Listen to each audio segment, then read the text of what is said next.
இப்போ கொடுத்துருக்க நம்பருக்கு ஒரே ஸ்டெப்பில் எப்படி HCF கண்டுபிடிக்கிறது அப்படின்னு பார்க்கலாம். நம்ம எப்பயுமே கொடுத்துருக்க கணக்கு HCF கண்டுபிடிக்கணும் அப்படின்னு சொன்னால் நம்பரை ஃபஸ்ட்டு பார்க்கணும்.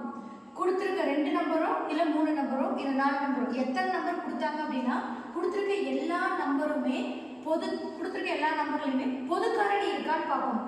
ஸோ பார்த்தீங்கன்னா 2 இதே 2வது நம்பர் 3ஆவது வாய்ப்பாடில் வராது, 3ங்கிறது 5ஆவது வாய்ப்பாடில் வராது. ஸோ ஒவ்வொன்றுமே சம்மந்தம் இல்லாமல் தான் இருக்குது, பொது காரணி அப்படிங்கிறது கிடையாது. இந்த மாதிரி கொடுத்துருக்கிற நம்பர் பொது காரணி இல்லை அப்படின்னா அதோட HCF 1 தான்.